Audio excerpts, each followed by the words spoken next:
Bienvenue à cette grande édition d'information sur EDTV, la chaîne de la diaspora congolaise. Au sommaire de ce soir, affaire Kamwena Sapou, le procureur général de la République Flori Kabange Numbi a annoncé l'ouverture de l'enquête contre le député national Clément Kankou. Mesdames et messieurs, bonsoir.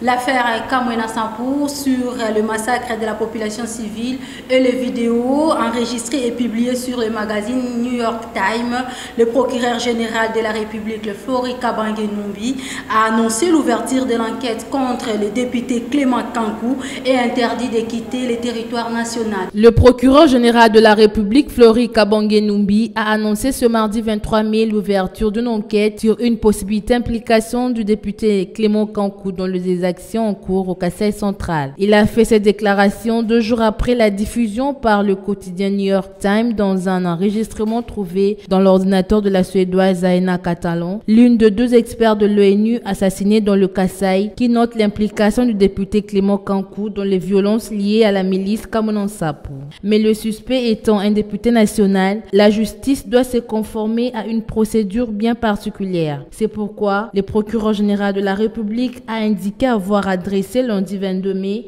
une lettre au président de l'Assemblée nationale pour lui permettre de conduire ses indispensables enquêtes dans cette sinistre affaire.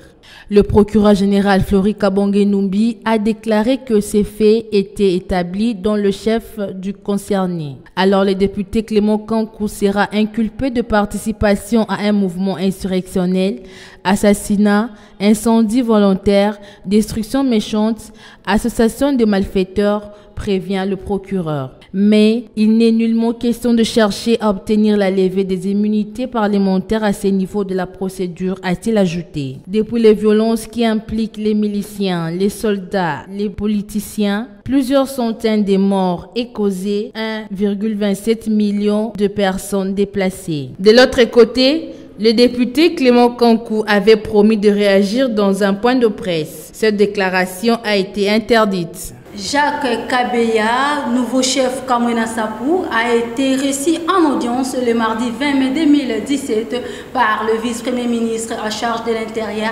Ramazani Shadari. Suivez. C'est ce lundi 22 mai 2017 que le nouveau chef Kamwena Sapou, Jacques Kabeya, a eu des entretiens avec le vice-premier ministre en charge de l'Intérieur, Ramazani Shadari. En effet, les remplaçants du fait Jean-Pierre Pandi a eu des mots durs en l'endroit de tous ceux qui continuent d'exploiter les noms de son frère. À des faits non avoués, ce sont des bandits, a-t-il déclaré au sortir de son audience. En outre, Jacques Kabeya a ainsi lancé un appel au calme et à la paix à la population du Grand Kasaï.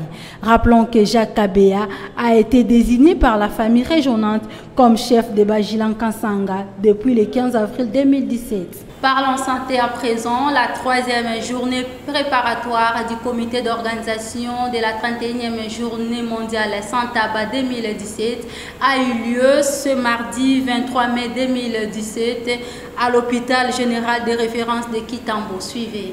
En prévision de la 31e journée mondiale sans tabac, célébrée en 2017 sous le thème « Les tabacs et une menace pour le développement », dans le but de souligner les risques pour la santé liés à la consommation du tabac et à l'exposition à la fumée. À cet effet, plusieurs réunions préparatoires du comité organisateur sont organisées au programme national de la lutte contre la toxicomanie et la substance toxique à l'hôpital de Kintambo dans le but de la réussite de la dite journée. Mbouy Ricobert Mouteba, président du programme national de la lutte contre la toxicomanie et les substances toxiques, a expliqué à la presse sur le choix du thème. Il y a beaucoup de raisons. La première raison, elle est économique et sanitaire. La deuxième raison, elle est économique. La troisième raison, elle est environnementale. Et je ne parle pas de la quatrième raison qui peut être, disons, la sécurité. Pour des raisons sanitaires, le tabac est responsable de plusieurs maladies. C'est un produit que les consomme parce que ça fait plaisir, parce qu'on voudrait être un peu... Quand on est déprimé, on a envie de retrouver la paix dans son cœur. Quand on travaille beaucoup, on ne veut pas manger. Surtout, par exemple, les travailleurs de force, ils fument pour travailler toute la journée sans manger. Donc, c'est un coupe-faim.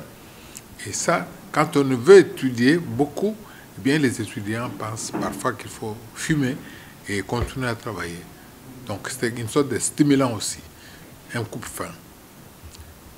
Et alors sur ce plan-là, ça c'est le côté qu'on peut considérer comme positif, les raisons pour lesquelles on fume. Mais le côté négatif est beaucoup plus important, il efface tout ce qui a précédé. Parce qu'au bout d'un certain temps, le tabac n'est pas un poison immédiat, mais c'est un produit d'intoxication chronique, lente. Après 15-20 ans, le tabac commence à manifester. Vous voyez que le nombre de paquets de cigarettes qu'on prenait, on est passé d'une cigarette à 5, à 10, même davantage. Alors en ce moment-là, on est devenu dépendant. Et cette dépendance aboutit à la complication de cette situation au point de vue de la santé biologique. Signalons par ailleurs que cette journée sera célébrée pendant 2 jours, le 27 et le 31 mai 2017. Parlons sport à présent. Le football en RDC est devenu une discipline qui bat son plein sur toute l'étendue du territoire. Bientôt, les éliminatoires de la Coupe du Monde et du CHAN. Suivez. Depuis un certain temps, le football congolais est devenu une discipline plus pratiquée par les jeunes que d'autres disciplines sportives, en passant par la Ligue nationale de football, l'INAFoot, qui est une compétition d'envergure nationale permettant aux jeunes congolais évoluant dans le club d'être à la hauteur dans plusieurs compétitions africaines et internationales. À ce jour, les léopards de la RDC se préparent pour les éliminatoires de la Coupe du Monde Russie 2018. Contacté par notre rédaction, M. Simo Kankolongo, permanent au TP Mazembe, a donné son point de vue. Tous les jeunes binationaux aient le goût de venir jouer à l'équipe nationale. Aujourd'hui, ils se battent pour venir. Ils ont compris qu'il faut jouer chez eux. Ça leur permettrait d'avoir de grands clubs en Europe. On a vu le cas de Bakambu, on a vu Bolassier, on a vu pour ne citer que ces deux-là, on a vu Junior Kabananga. Ces gens-là, aujourd'hui, il y a leur cote à grimper. C'est à cause de l'équipe nationale. En passant, il a félicité la nomination du nouveau entraîneur congolais Pamphile Miao du TP Mazembe et a lancé un message à tous les jeunes Congolais à se donner dans le football. Moi, j'ai toujours opté pour les nationaux comme entraîneurs. Pas ces blancs-là qui viennent. Ils ont le même diplôme que nos entraîneurs ici. Est-ce que c'est parce que nos joueurs, peut-être on dira que les joueurs sont complexés à cause de la peau? C'est ça que je dis. Est-ce que les Africains, quand je dis les joueurs, on n'a pas de joueurs belges ou français chez nous, ce ne sont que des Africains. Est-ce qu'ils sont complexés? Non. Sur le national. Aujourd'hui, je prends le cas de Miayo. Pamphile, il a commencé sa carrière Don Bosco, junior chez Mazembe. Il a fait toute sa vie sur footballistique que dans Mazembe. Il connaît bien Mazembe, il connaît le rouage de Mazembe. Il connaît mieux Mazembe que même si on a amené Mourinho aujourd'hui chez Mazembe. Il ne connaîtra pas Mazembe comme Miayo. Parce que Pamphile connaît, Baba connaît très bien Mazembe. Pour avoir été là de junior jusqu'à la fin de sa carrière. Signalons que grâce au football, la RDC est classée parmi les 10 premiers pays en Afrique et 47e au monde. Et voilà, c'est la fin de ces grandes éditions d'information. Restez branchés sur EDTV, la chaîne de la diaspora congolaise.